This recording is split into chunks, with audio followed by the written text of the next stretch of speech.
All right, welcome to the 84th episode of the Revolutionary Code, where we bring the truth about how governmental politics actually works in every facet of human existence and how that affects our people, Black people here in America. I am your host, Brother Tamani Amandani out of Houston, Texas. My co-host is Brother Craig B. Lee. I've said enough about both of us, and we got a very involved subject that we just gonna jump right to it. So the topic of tonight's show, the title is Charleston White and the Dangers of the Melanated Pseudo-Intellectual Negro. Charleston White and the Dangers of the Melanated Pseudo-Intellectual Negro. Now, I have a few videos that the brother has said so much, and he put so much information out there. All of it needs to be broken down and discussed. So I see how this could very easily be a multi-week topic that we get into, but I do have a few videos that I want us to start to look at, and then I'll pause it and you tell me about that particular piece. But before I get to the first video, which will be, since it's shorter, I'll do the one where he's talking about Martin Luther King and Malcolm X not having any following today. That was only like 4 minutes. So the first question before I get into that is, we currently right now we have 6 factions of African descendants. Has Charleston White, along with the likes of Umar Johnson and Brother Polite, these brothers created a 7th faction of African descendant? I would say so. It's basically necessary to put them in a category, which ironically I already had them labeled, but I just didn't have it under the factions, because I typically refer to these people as either pseudo-intellectual, romantic, revolutionary, because that's their whole deal. They're creating the illusion that they are this high-level intellectual, and they're creating this illusion that they're all about revolution, but it's nothing but a game. So yeah, we'll have to create another category, another faction for them, and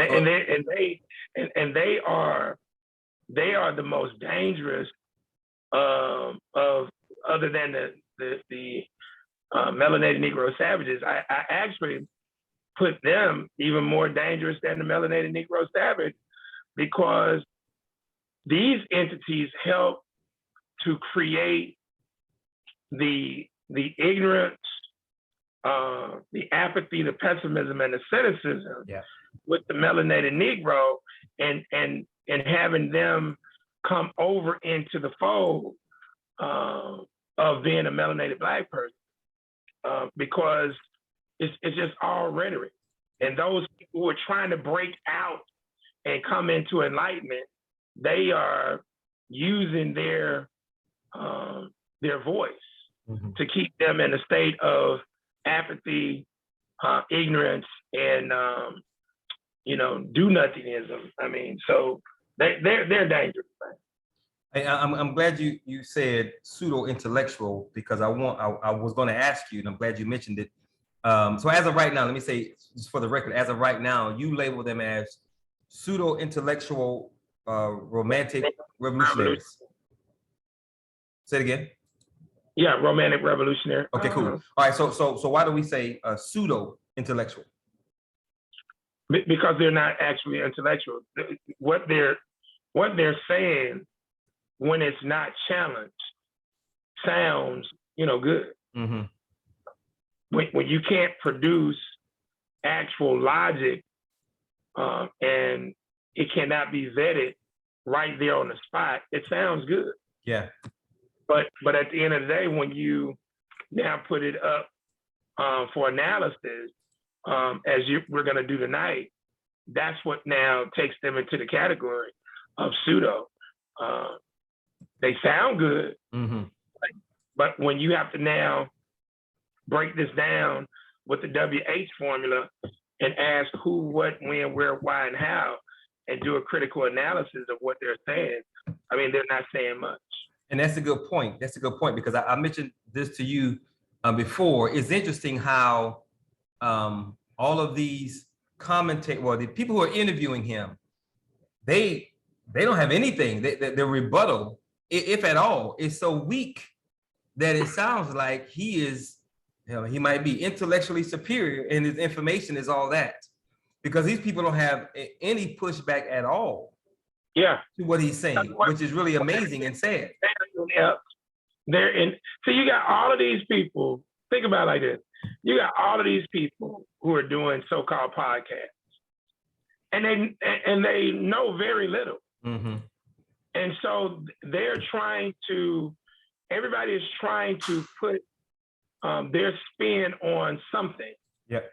And I would prefer them just to stay within the realm of entertainment, because now when you start to come into our realm and you don't have legitimate information, you have not thought about what you're doing, you don't have any expertise or experience, now you help to increase the ignorance, the apathy, the pessimism, and the cynicism. That's right. Of the grassroots people that we need to now bring into the fold.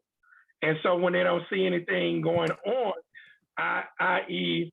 Umar Johnson, or you take brother, so-called Polite, Brother Polite, who runs his scams and all of this foolishness of nationality and all, I mean, just an array of foolishness, or Yvette Carnell and Antonio Moore with the whole, what ADOS. is it? ADOS. Yeah. I mean, none of these things are going to happen, because if you don't comprehend that it takes majority and sometimes 2/3 vote to pass legislation at the state and at the federal level, you're just wasting time and just doing rhetoric from that perspective. So it's really sad. Yeah, it is. Okay, so on that note, we're going to get into the first video, and Brother Craig, just like we've done before, I'm just going to play the video. And again, I don't think we're going to get through all of them because he says so much, but I'll play the first video, and then you let me know where you want me to pause after he says something, and then we can critique it. So give me a second to, yeah, just leave it there small. All right, you can see my screen, right? Uh-huh. Cool. All right, here we go.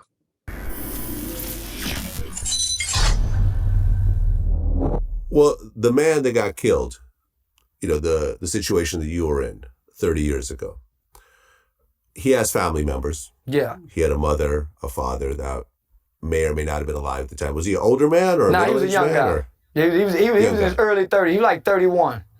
Okay, in his early 30s. Did he have kids? No kids. No kids.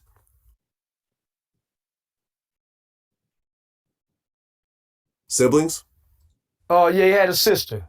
Yeah, he had a sister. Okay. But he also had friends, and he probably had cousins and, aunts and uncles and people who loved him and so forth. Have you ever come into any level of contact with any of his relatives or his friends? No, they was from out of state, so he had just moved down there, man, and met his fiance. So they really had no ties to the Dallas-Fort Worth area. So no, I hadn't crossed paths with nobody. I think for a long time, his sister, she protested my co-defendant, and at this point she's not protesting no more. Man, we trying to get him out of there. 30 years is something you done at the age of 15, 16 years old. Man, I stand before, I do a lot of conference speaking, right? So I stand before these people and say, man, it don't take 20, 30 years I ain't fucking with the black woman talking about her weed. To teach someone something. It takes the right environment. So at some point, these guys grow up in prison, and whether they had to fight to get there, whether they had to kill to get there, at some point throughout their prison term, they end up in the right environment to begin to change. Whether that's in isolation confinement, whether that's in a GED class. But as a kid, 15, 16, 17, 18, 19, 20, there's no way that you can go to prison and begin working on rehabilitation. So what happens is these guys are punished for their first years of being children in prison trying to survive. So when they get grown men, they're looking at that old record. So when you come home and you come back to our communities, So I just read an article. I saw an article today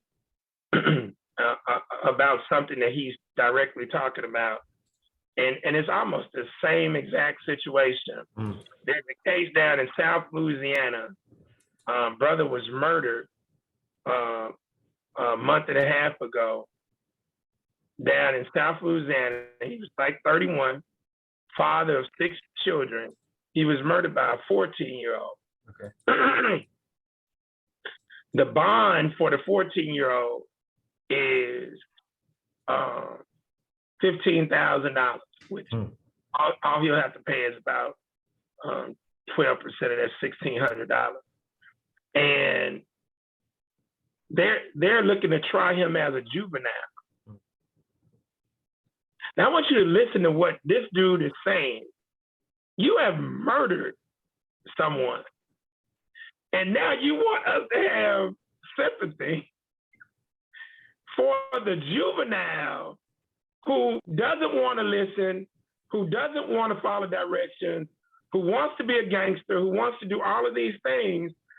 So you see how they're flipping this thing throughout the country? Yeah. And the drug dealers know that a lot of these teenagers are going to get slapped on the wrist. Yep. So they're using them to commit their shooters, right? And so he's now saying 30 years is long enough. Okay, Negro dead. I mean, hey, 30 years long enough. But the dude is dead. He ain't coming back. He ain't coming back. I just want to point that out. All right. And you on these YouTube platforms and you talking gang this and crip this and come on, homie, you just come home. And what you guys keep forgetting is I've been in this community every day for 10 years. I have not taken a break. So when you come at me. Stop that, Giovanni. Now, so this is, what year is this? This is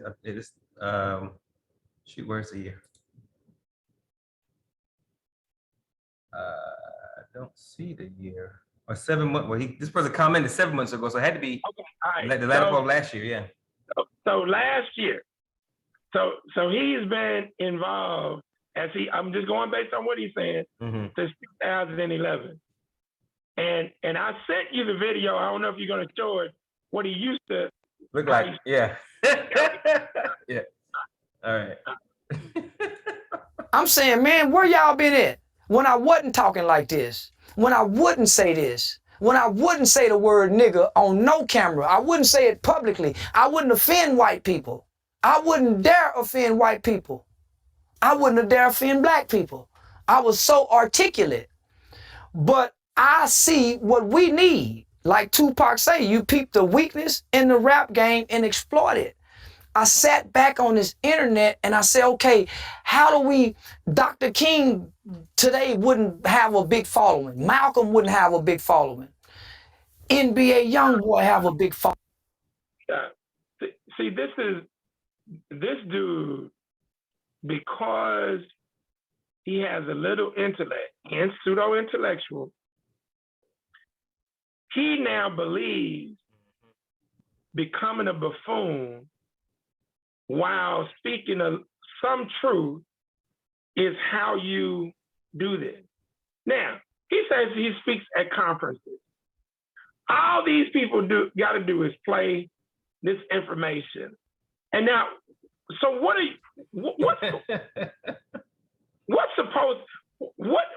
group are you building with your antics? You're not building any group. You're building yourself, because look at this church. Everything is about charlestonwhite.com. It's all a game. Yeah. It's all a game and it's all a hustle.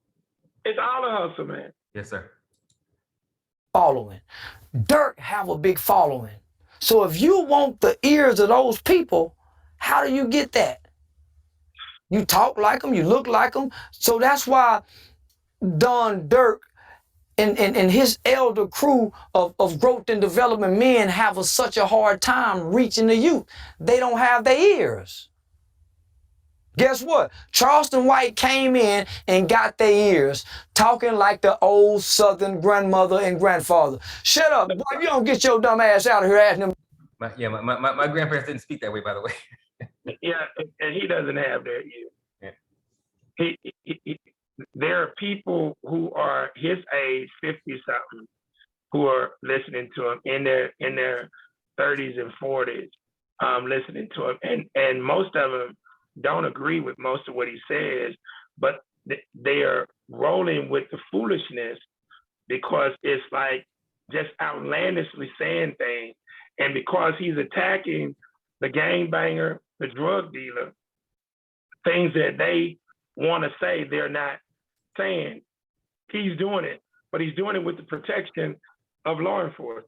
But I just wanted to point that out because he's hyping himself up like he has this huge following, and he doesn't. You could just look at his own website now. He only has like 80, 90,000 subscribers. Okay. You see, but that's why he's jumping on everybody else's platform. Trying to build up his. Yeah. Exactly. Okay. Dumb ass question. Say, boy, get your funk ass in the bathtub, funky motherfucker. So the old Southern talk, the old Dolomite talking. That's all I did. They got stuck on the character. They got stuck on the character. And man, I'm gonna take the character overboard. I'm gonna take it overboard because I see it's effective now. We got peace in California. They coming together for Charleston White. I'm so proud of that. I ain't bullshit, boy. I'm so proud. Sad, bro. Yeah. Sad. All right, so that's the first one, and that's him, of course, talking about, and I probably should have played it closer to the middle when he talked about MLK and Malcolm not having a following, which is really interesting and sad because he thinks, like you just said, he thinks that being a buffoon, embarrassing yourself and Black people by cursing, by saying one thing and then saying something else that's diametrically opposed to what you just said. By saying I'm just trying to get paid, he thinks all of that is what's going to create a righteous following. Which of course, and this next clip shows that he has no idea what he's talking about when it comes to history, because he got the Panthers all wrong. So anyway, all right, here comes the next one. How about the leadership, like Louis Farrakhan? What leadership do Louis Farrakhan? Louis Farrakhan exists in Chicago, homie. Much killing going on in Chicago. It should have been a 1 million man march in Chicago. Can you imagine 1 million Black people on the streets of Chicago hollering no justice, no peace, let's stop the killing, brother? Farrakhan ain't led nothing, homie. We hear him talking, but we don't see him doing. I can take you back to Malcolm. Malcolm ain't never stood toe-to-toe with the police. The Black Panther, we saw Fred Hampton them shoot it out with them motherfuckers. Them was the leaders, them young niggas. Them were young people. Them were young teenagers. Bobby Hutton, them. Let's stop right there. First and foremost, Fred Hampton ain't shoot it out with the police. Fred Hampton was incarcerated at the time. They were holding him. So he didn't have a shootout with the goddamn police. And when the police came to take him out, they had already had an informant to drug him, and it wasn't much of a goddamn shootout. The episode that he's talking about is when a few Panthers shot at police officers, but Fred Hampton was not a part of that. And even if you go to Watts, when the Panthers were involved, a few people were involved in that, like Geronimo Pratt, it was only a few cats. But the question then is, what the hell? You already see that that's a failed tactical maneuver. And he mentions Bobby Hutland, and you already know Eldridge Cleaver got him murdered by the police with the foolishness. Yeah. Well, actually, he don't know. He don't know. Yeah. And so what did Eldridge Cleaver, the same dude who's talking all the gangster talk, what did he do? go to Africa, then come back to the United States, beg and plead and kiss the white folks' feet, and then convert to Christianity. You already can see, if you just do a little research, this is nothing but foolishness. And I mean, for him to even say, regardless of your view on Farrakhan, the number one entity in the world in terms of reforming Negro males, regardless of how you want to look at it, is the Nation of Islam. No doubt. That's No doubt. hands down. So, I mean, it's just amazing that this dude is just spewing all of this foolishness on social media platforms. Yeah, and again, he gets very little pushback from the people that are interviewing. Yeah. Which is telling. Yes. Huh? What'd you say? I said, because the dude don't know. Because they don't know, right? He's very quiet. Yeah. Farrakhan and them got sense. Oh, they know what that white boy do to them. He ain't no dummy. Why you think he been able to exist for so long, playing so bold? Did you hear what J. Edgar, well, maybe we didn't hear it, but we can read it. J. Edgar Hoover said there'll never be another Messiah.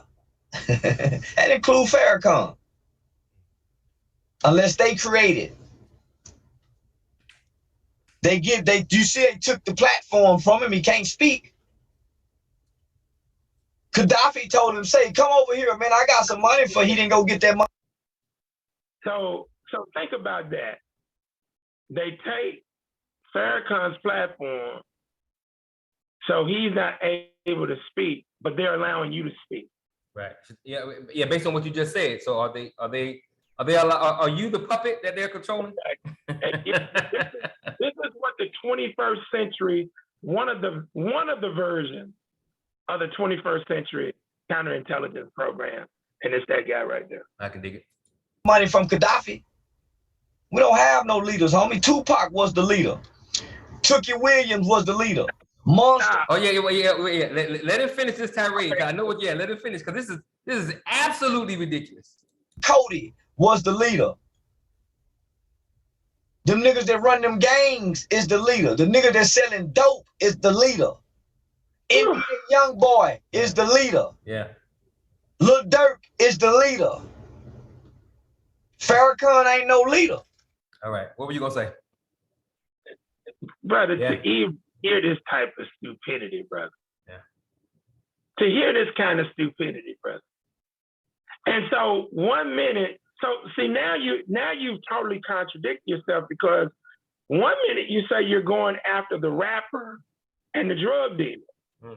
So what is, how do you juxtapose going in a hardcore negative lying position against Farrakhan, Malcolm, King? So what are you really doing? Because you damn sure have now deviated. 1 minute you going against the rapper, now you're saying that the rapper is the goddamn leader. Mm-hmm. You are sowing seeds of dissent and tribalism. Exactly, brother. Yeah. And all the dude is doing is laughing. Right. Yeah, because he has no intellectual capacity to push back. Yeah. His knowledge isn't enough for him to push back in any way. That's why he's so quiet. But look at Nobody cares for Farrakhan. He has in the background. Oh yeah, I saw the picture. Yeah, I see that picture. Yeah, it's just a picture though. Come. Some niggas in the hood killing for some niggas. See, Farrakhan won't lead me because I eat pork. See, Farrakhan is no different than the church. I gotta adhere to their rules. See, the church ain't open up tonight. I gotta wait till tomorrow night to go in there and hear the preacher. And if I'm hungry, he ain't got nothing for me to eat. Same with Farrakhan them. If I'm not a bow tie Muslim, Farrakhan them don't have no resources for me. I can't go to Mark's number 52. Say, brother, you still fuck bitches. But I'm hungry, brother. And I'm looking for another way. See, normally Farrakhan them don't recruit. You got to get to the penitentiary to get them. You can't access them out here. Stop. I mean, for this dude to sit up and lie like this, and you already know, whether it be in Houston, in Dallas, Somebody. You Somebody already know. coming. Yeah. Yeah, you already know they got that. And then he lets it be known right there blatantly he don't want to follow no rules. Right. And I was just thinking that. So what organization are you going to try and be a part of?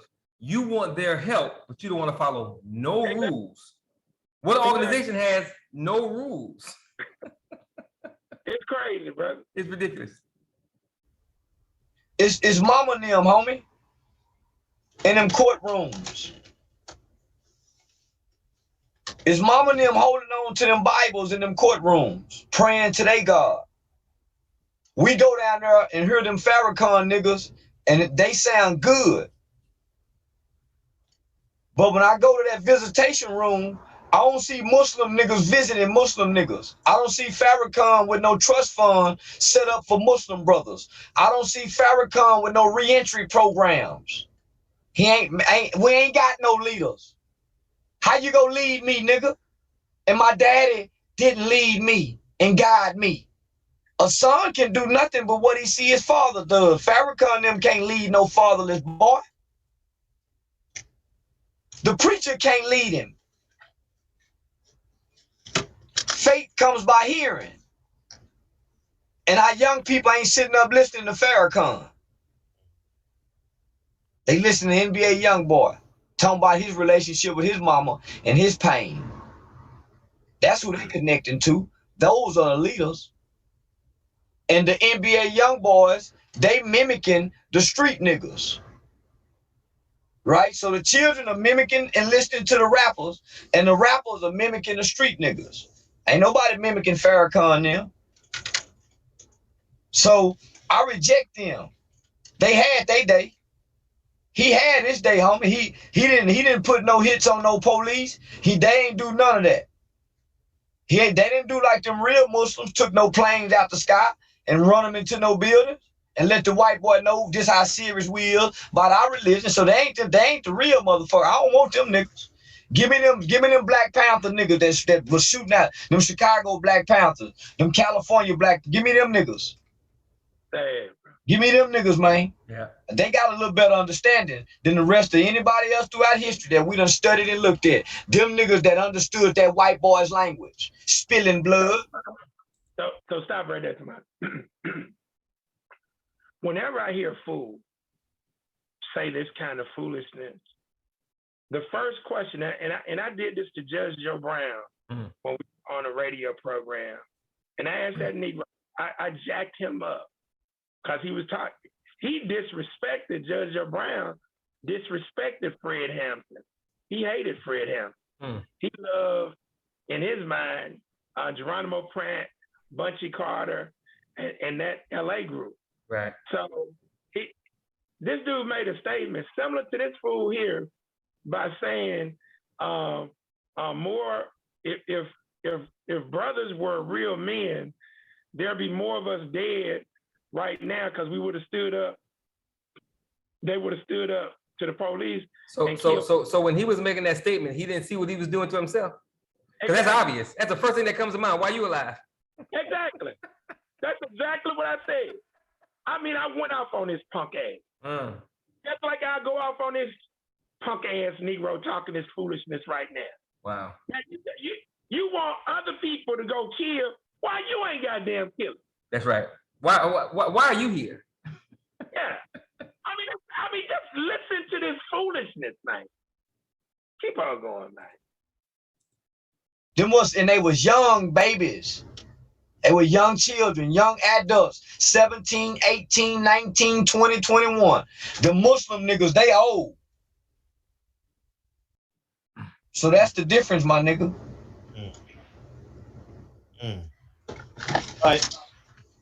Do you think that, because here in LA, the Nation of Islam does a good job at like harvesting the energy of the community?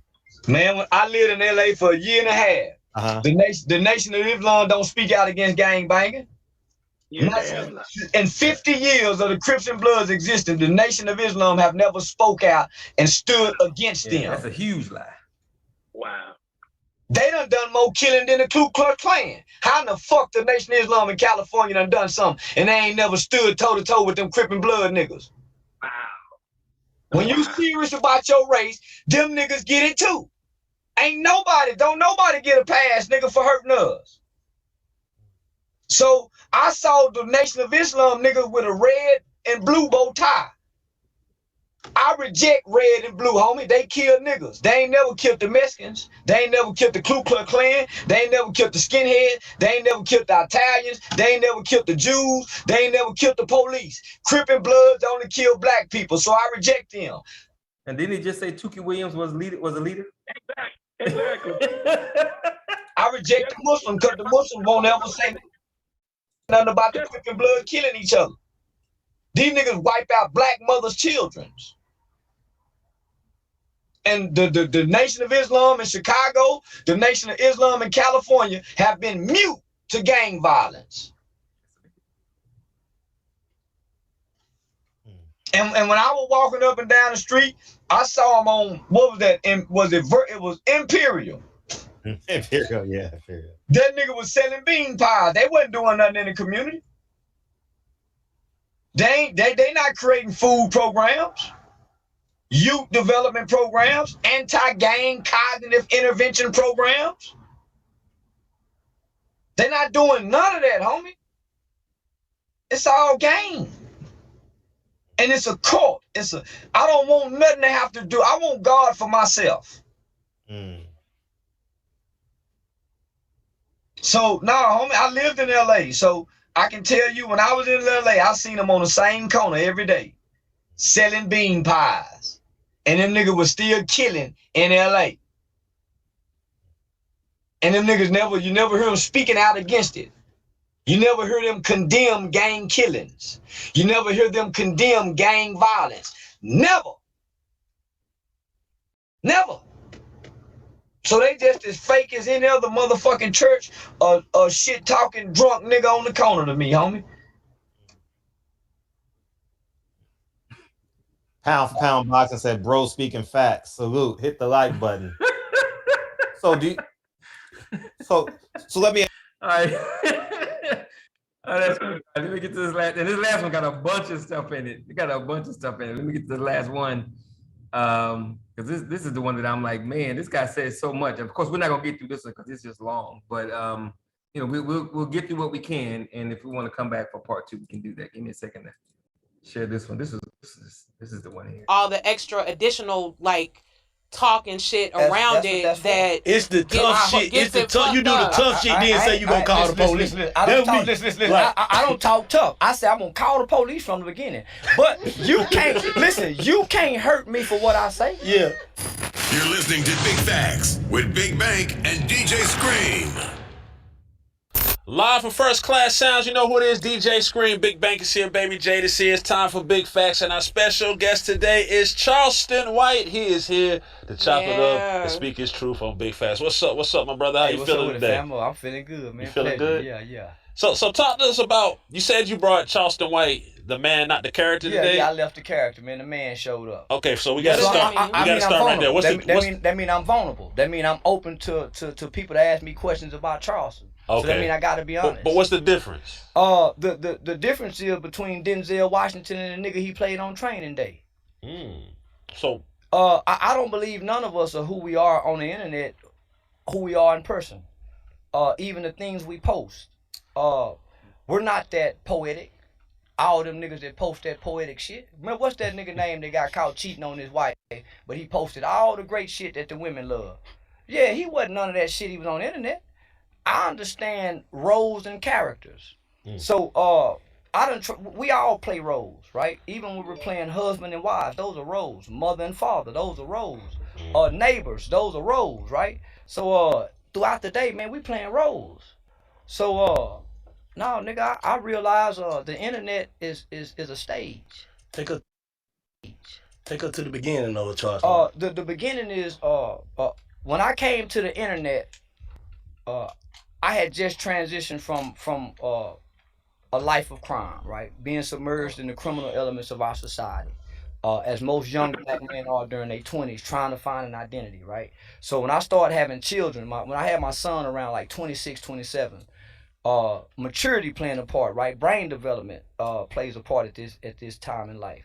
So I'm trying to do something different, homie, give my son something that I never had. So I'm thinking, man, well, how do you be a good father? Because everybody say we need a good father. Man, I don't know nothing about no good father. Well, shit, I don't even know nothing about being no bad father. I just want to be here. Well, in order for me to be here, I mean, I can't go to jail. I can't go to prison.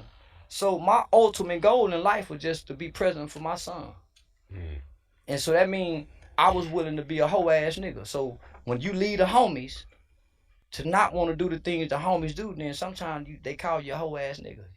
When you start changing your partners, man, you acting different. You done got with old girl, nigga, you acting like, so I was willing to be that, to be present. If we ride in the car, nigga, you sell dope and I don't, and you got dope on you, and it's a question of who dope this is, I'm willing to say that's his dope to be here for this baby. So I was willing to be all the things that we don't want to be in the hood, homie, so I can be present in my children's life. So that started the massive debate that includes Charleston White, which is, I think your quote, and correct me if the quote is wrong, it's the difference between snitching and setting shit straight. Yeah. I wanted to be I wanted to be better, homie. So in order to be better, if we're in a situation, homie, we gotta get this shit straight. But you be saying the police ass shit. I'm a citizen now, so I'm a police ass nigga. See, at that time I was transitioning. You talking about my son 18, so you talking about 18 years later now, nigga. I'm a police ass nigga. I go vote, nigga. I'm literally a election judge. Last nigga to turn the. See, so if you listen to this type of foolishness, you would believe that 90 to 95% of the hood is dope dealers, killers, pimps, and it's totally the opposite. That's right. When I was coming up, about 2 to 5% were involved in illegal activities. Now it's probably 15, 20%, maybe 25.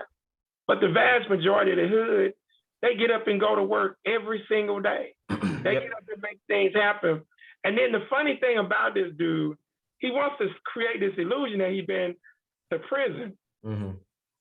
He was a juvenile and he went to jail based on being an accessory to a crime. Right.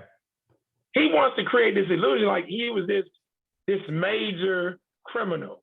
He admits that he came from a good home with his mother, right?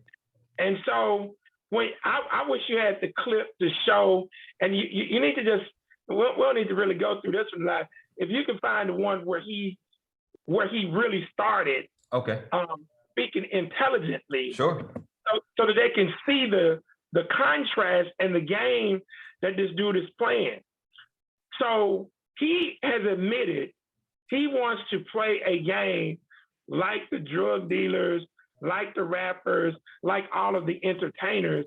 And so because he's involved in some youth advocacy in Texas, I'm so sick of this whole thing where they're trying to make this criminal injustice thing our only goddamn issue in the world.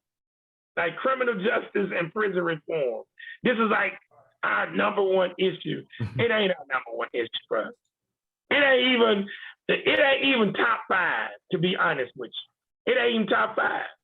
Because 25% of our people will encounter the system, 25, 30%.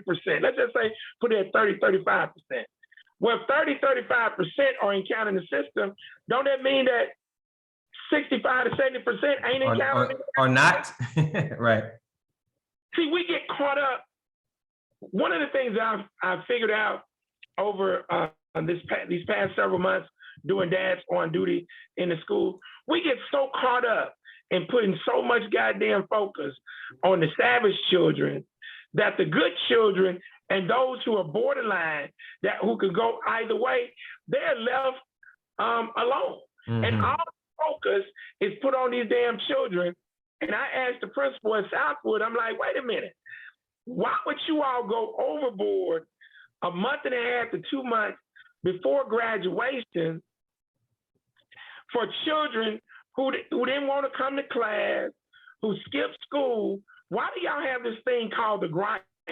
And she let me know, Craig, this is not what we're doing. This is the state. It was called the what? The grinder. The grinder, okay. Grind for a month and a half to try to help people who ain't been to school in the whole damn year graduate. This is the game. Mm-hmm. But the good children are expected to follow all the rules. These children follow the rules. They still allow them to stay. Why do they do that? Why do they do that? So they can get the money. Yeah, because it's about the numbers. It's about the damn numbers. Yes, so we put so much focus on these badass children, and then you're constantly giving into them, and now it's like, it's just absolutely crazy. Let's just watch a little bit of this, and then let's get into the question. Because this Negro really, I'll be honest with you, he makes me sick. This is a good dude right here.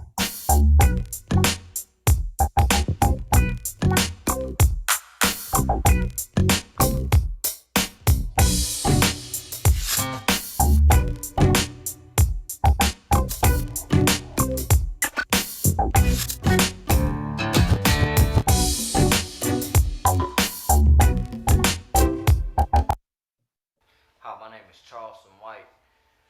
To give you a little history and background information about who I am, man, I'm one of the first juveniles in the Fort Worth, Tarrant County area to be tried and adjudicated for the crime of murder at the age of 14. Me and 3 of my friends decided to go to a mall one day and steal some athletic jackets. At the time, starter jackets were very popular. We went inside of a Foot Locker. 3 of us went in. We ran out with the starter jackets. As we approached the car, there was a good Samaritan, a guy by the name of Michael Levy, which is my victim, saw what was happening, and he tried to thwart us. He tried to stop us from getting away with those jackets, and in the process, my 16-year-old friend, actually 15-year-old friend, shot and killed Mr. Levy in the parking lot. Because of that offense, I was sentenced to 12 years under the determinate sentencing law here in the state of Texas. My co-defendants, the guy who actually pulled the trigger, was sentenced to 75 years. He's still incarcerated right now today, and his crime occurred back on September 18, 1991. The anniversary is actually coming up. My oldest friend, who was actually been 16 or 17 at the time, he was sentenced to a 99-year sentence and went back on appeal and received 25 years. And then my other friend, while out on bond, he was killed by the police in a high-speed chase in an unrelated incident crime that caused his death. I spent right about 7 years in the Texas Youth Commission from the time I was 14 until I was 21. Upon 30 days prior to my 18th birthday, based on Texas juvenile law, you're required to go back to court to a transfer hearing to see your judge to determine whether or not if you'll be transferred to the adult prison system or if you'll remain in the juvenile custody or if you'll be paroled. This decision was really based on your behavior while in custody in the Texas Youth Commission, as well as the nature of your crime. Your victim's impact statement had a lot to do with the judge's decision.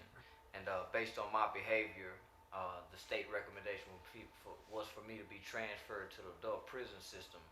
I was caught up into gang activities. The state had a very strong recommendation for me to be transferred until the Texas Department of Correction. But there was 5 of my house parents at the time. We called them house parents. I think right now today, the state as well as the youth refer to these individuals as juvenile correctional officers. But they put their jobs on the line, basically to come back in court and testify on my behalf. And these individuals then travel back to Fort Worth, Texas to lie and tell the judge what a good student I was, because that wasn't true at all.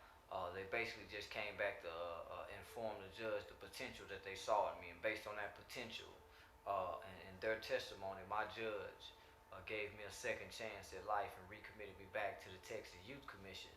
And it wasn't until I went back to the Texas Youth Commission that maturity played a big part in my changing, where I was able to get into the programs, the capital offender programs and things of that nature. and began to utilize a lot of the opportunities that was provided for me in the Texas Youth Commission. Upon And getting, let's stop right there. man, Now, if you listening, he was in the goddamn juvenile with all the goddamn programs. Didn't take advantage of no damn program. When did he take advantage of the program? Yeah, I didn't hear him say that he took advantage of any program. Well, he said they saw potential in him, so I'm assuming he was in some kind of program. Remember, they sent him to the adult prison. Uh-huh. But then these people, the juvenile guards, came and testified on his behalf.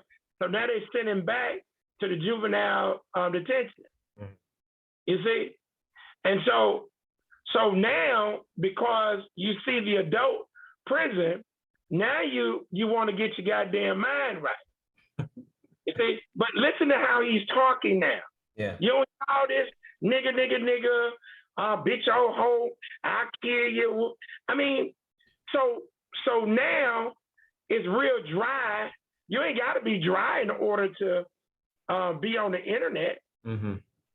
So he done went a whole 180 degrees. And he really believes that by venturing so far away from this guy, it's supposed to be able to help him do whatever the hell he's trying to, which I don't even understand it, other than the fact that he's trying to benefit himself.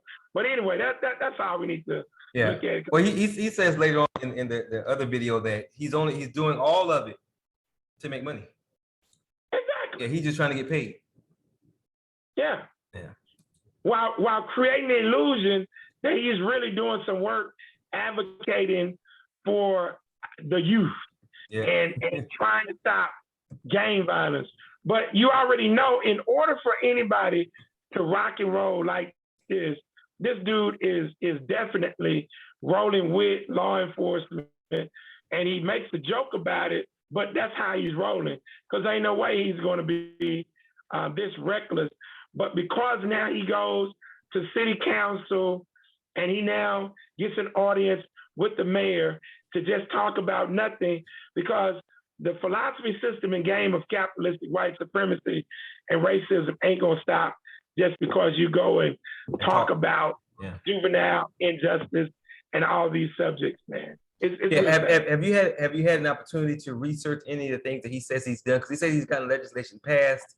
He says he got all these programs, but I hadn't had a chance to research any of it. Have you? I haven't researched him, and if I have to pull him up, it's pretty much, I already know what I'm gonna find. But no, I hadn't pulled him up at all. Okay. Well, on that note, we are most certainly, I guess, ahead of schedule.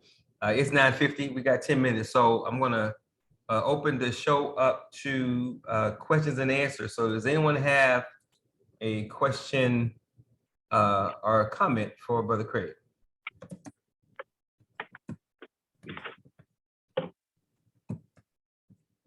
Any questions or comments going once? Questions, comments going twice? Okay, Craig. On you. Closing remarks, comments. Well, number one, and hopefully we'll be able to get a few questions as I talk about the importance of watching, analyzing, studying, and analyzing Charleston White, Umar Johnson, Polite. It is very important for our people to see the games that these people are actually playing. Mm-hmm. And I mean, they're playing them. I'm glad that Brother Maurice Davis Hill is in the house, my good partner here in city of Shreveport. He's a part of the Moore Science Temple of America. They got guys that play games with the Moore Science Temple on the internet. You and I have talked about Taharka Bay, means well, but it's just so much game that's out here. And the whole thing is based on the fact that white folks have put the money behind TikTok and YouTube. And so when you can learn how to monetize this, you can now start to generate some dollars. The interesting thing about the monetization of videos they don't control their intellectual property. That's right. That's controlled by YouTube. That's somebody else's stuff. Yeah, yeah. And I'm checking out his website, Craig. And you mentioned this before. I was expecting to see programs that he has, legislation that he's gotten passed, all that stuff he says he's done. But when you go to his website, it's just him trying to sell stuff. Yeah. And him being on shows talking the same rhetoric, and he's trying to change, which is so funny to me. He's trying to change what nigga means, never ignorant, getting goals accomplished. He got that from Tupac. Yeah, and it's it's kind of funny when you click on the products. So he got two links, products and content. You click on products. I don't know who would wear this. I guess you would have to know what nigga means. But if you click on the shirts, you can get the shirts out. So they don't have the state, Illinois. I mean, do you know how ridiculous? I really need to hear Shannon's take on this. Yeah, it's crazy. Indiana, oh, brother Craig, no. I'm like, okay, what the least he could have done is have what nigga stands for, at least break it down. But just to buy that for $30, just to buy that, I mean, it's just I'm disappointed because I was expecting to see more about what he's trying to do to help youth move forward. But anyway, all right, go ahead, I'm finished.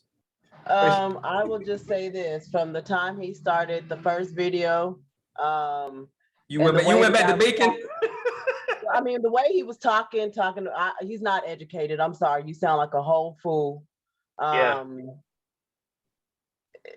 Which really kind of lays into the shirts he made. I mean, I guess I'm a Colorado nigga. Like, why would you do that? Yeah. And I'm sorry, as a Black person, I'm not buying that. Yeah. But it just goes to show how many false prophets, fakers, bullshitters. It's easy to talk the talk without doing the walk. You know what I'm saying? So it's sad. And most people who are monetizing on YouTube, some of them are giving value. And I kind of get their jobs, they're communicating to attempt to wake the people up, but we're past that. You can do the studying to wake your own self up. Read a damn book, excuse my language. It's not that hard. It's time for action. And either you're falling into falsehood or there's no in between. It's either falsehood or truth. And the veil is not thin, it's lifted. So, and most of us who are on that pathway right now, I'm gonna just speak for myself, have zero tolerance for the bullshit. I'm ready to get some action done. So, but you would just expect to see, if he has all these things that he wants to do for the youth, that will be on his website. I mean, wouldn't it? You would think it would be. But I mean, just all I can say is just listen to his vernacular and how he talks, and that will tell you everything. And Sister says he tries to create the illusion around this being a character, right? And then I remember when Tupac first came out with this foolishness, saying that nigga meant never ignorant, getting goals accomplished. And just to show you the hypocrisy of Tupac, if you listen to his lyrics, 1 minute he'll say nigga means never ignorant, getting goals accomplished. Then he'll say in the next sentence, get out of my face or I'll kill you, nigga. So why would you kill a brother who is never ignorant, getting goals accomplished? See, and it's so sad because people have not been trained in wordplay. The vast majority of people don't understand what Tupac really was. Tupac was an actor, right? He was in performing arts. He was just playing a game. Okay, he was just playing a game, and what he would do is take real stories and now articulate them. And it's so sad, but what's the number one thing that rap music, so-called hip hop, perceptively prides itself on? Keeping it real. Yeah. Keeping it real. And it's nothing but bullshit. Yeah. It's nothing but bullshit. It's nothing but bullshit. The sister, Shawnee? Sinead? Shawnee. Yeah. What is it, Shawnee? Shawnee, yeah. Shawnee for sure.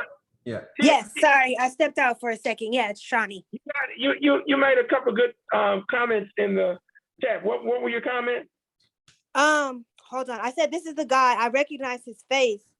He's the guy who he sues jobs. Like he sues the labor board and gets like $10,000 a pop for suing the labor board and citing unsafe practice. And it's like, now seeing him on this, I had never seen these videos, and it's kind of sad and disheartening because it's like, oh, he has a whole gimmick. Like he's a whole, you know, marketing means lying, and he is a genius at marketing. And what's sad, Shawnee, is that he pits the traditional Black people, and again, all of them have their faults. King, Malcolm X, Farrakhan, all of them have their faults. But he pits these people who have a track record of doing good things to say they're not leaders. Is all of these rap people whom he also talks about, and whose message is not about building anything Black. It's sex, money, and murder. These people are not leaders. These people are leaders. I'm gonna talk about both of them. I can get some clicks. I can get and then he says, "I'm just trying to get paid." Yeah. Yep. But see, you know, if a young person is listening, who they gonna follow? Exactly. Who they gonna try and be like? They're gonna try and be like him, end up getting killed because he has protection and they won't. Exactly. So you know, he is planting seeds of dissension, tribalism, confusion, destruction. He's something else. Yeah, and it's dangerous. And it's dangerous. It's sad though, you know, especially, you know, and kind of like what Brother Craig said, you know, people around my age, 39, 40, are probably listening to him, especially those who are, only thing I can say, are low vibrational and who are still in the matrix and don't know how to climb out. He's their token to look to start their process, but it's going down a rabbit hole down to hell. Like that just is not gonna work. Let me ask y'all something. What is the greatest lie? What is the greatest lie? Love conquers all. Okay. You said the greatest lie before, and I cannot remember. Yeah, but I remember what you said. I remember what he said, but I remember him saying it. Yeah. The greatest. Wait. Give me a hint. I just gave you a hint. What is the greatest lie? There ain't no hint. Jesus gonna come back and save us. I don't know. The greatest lie to tell. The greatest lie to tell is a narrative that has some degree of truth, combined with some degree of falsehood. He does that a lot. Yep. See, if you just completely tell falsehood, it's not a great lie. Like, for example, if I saw Shannon today and her guy is coming in, and I'm telling him, I say, yeah, man, I saw Shannon today, and she was with a whole nother dude, bro. And the dude is like, what? I said, yeah, man, she had on this color, that color, this outfit. And now your dude not telling Shannon the full thing, he confronts her and says, did you have on such and such color? Yeah. Did you see Craig today? Yeah. See, because he's not going to tell her that what I initially said in terms of being with another dude. So I deceived him by giving him partial information that is truthful. Yep. But I'd have flipped him because I said she was with another dude. Now, what is that technique called, Shannon?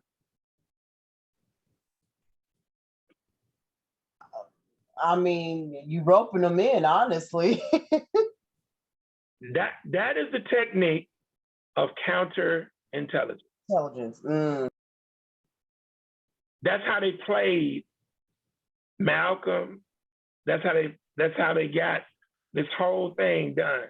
And it wasn't until Malcolm had to sit down and start to analyze, like, wait a minute. Like, I trained these cats. I know what they can and cannot do. Right. This is something deeper. Right. Yeah. Now think about it. They got an advantage over everybody because they can listen in on the call. Yep. They can look at your email.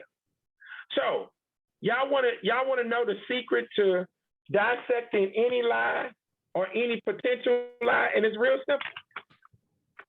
Yeah. Just use the WH formula. Anybody comes to you that's with something that don't even seem like it's right or might be a little bit off, all you gotta do is implement the WH formula. Who, what, when, where, why, and how. Yep. Who is the person bringing the information to me? Why is he bringing it to me? What is he saying? Where is he coming from? And how did he come about this? But if you do that, you'll break this whole thing down. I sent Brother Tamani and a video yesterday on a sister in Fort Smith, Virginia. She's a city councilor. And I'm gonna have to send it to you, Shannon, and you Tamani, you can send it to Shani. Yep. I sent it to Brother Maurice already and Brother Mike. But Sister Shannon, the sister was on Roland Martin, and the sister says the word motherfucker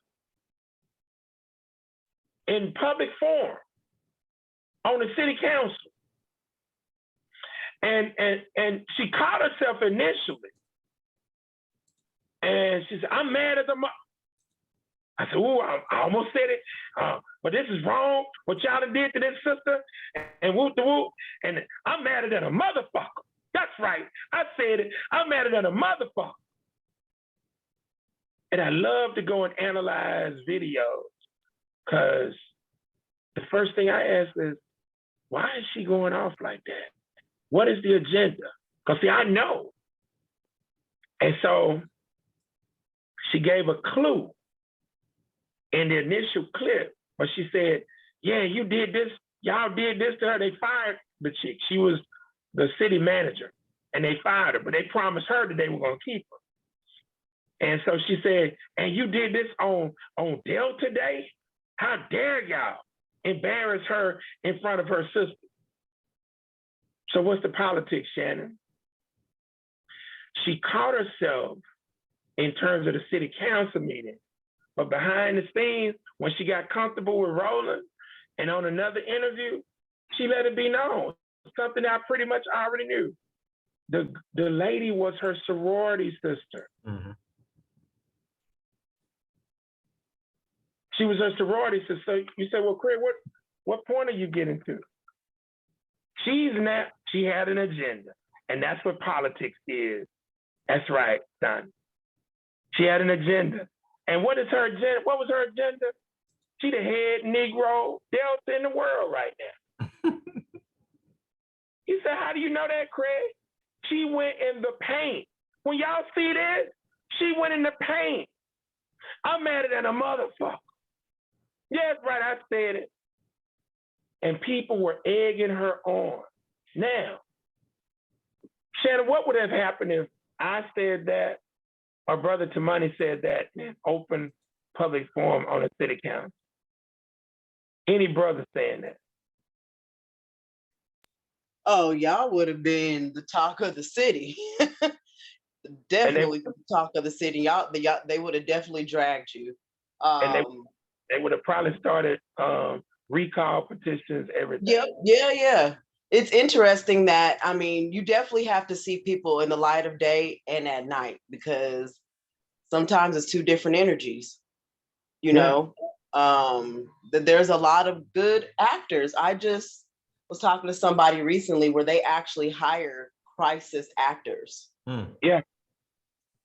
I mean, if you guys look back at some of those clips when they first started the Russian war in Ukraine, where they had the black guy zipping up his body bag, like, I mean, and there's just a lot of things that don't make sense. So, you know, they definitely have an agenda. And to kind of go back to that guy, the clips that we watched, I'm sorry, I don't want my kids modeling after Little Dirk and exactly. No, I'm but sorry. But they're the leaders. You know, no, they are not leaders. They're look, if you look at them, half of them are getting caught up in the RICO cases. So be smart. They're misleaders. and the vast majority of parents and grandparents, the vast majority of children are not following that foolishness. There is a significant percentage who are, and they're getting caught up into major crimes, and that's why I'm all for throwing the book at they punk ass. See, I'm not going to allow you to get away with believing that you can do what you want to because you're 14, and then when you now do something that is akin to a major offense that an older so-called adult would do, you're not gonna play my brain don't reach maximum capacity until the age of 26 to 29. No, sir. No, sir, because when we were trying to deal with you to get you to do the right thing, you ain't want to do that. So now we need to feel sorry. Oh, no, sir. No, sir. Not when you commit murder. Yeah, because that life is gone. Yeah. That life no, sir. Gone. Yep. No, sir. We can't have that. And but this is where we're at, and we're allowing this foolishness to go on. And some of these cats are committing murder after murder after murder and constantly getting out and believing that it is okay. See, we have to now set the tone. And whoever is truly behind Charleston White, I can tell you this, don't be shocked if it's sometime soon that he gets taken out, because the people in Fort Worth ain't rolling with him. Yeah. I saw a video where they want to kill his ass in his own hometown. Yeah, they want to kill his ass. Yeah. So yeah. So I wouldn't be surprised. I'm really shocked that nobody from the nation has run up on him yet, but maybe he has security where he is. I don't know. That's pretty odd. And he lies so much saying that he rolls by himself. He got a squad of cats who roll with him.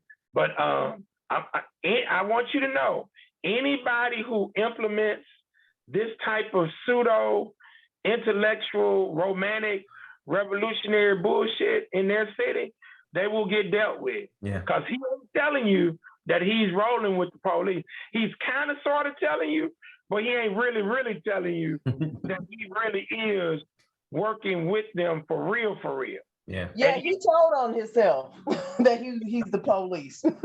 Yeah, he telling you, but he ain't really telling you his real involvement with them. You see, but he'll end up getting dealt with at some point in time. Yeah.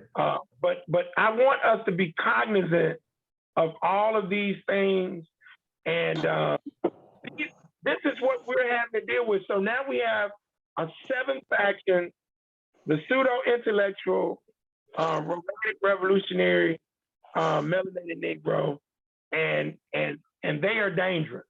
They are helping to increase ignorance.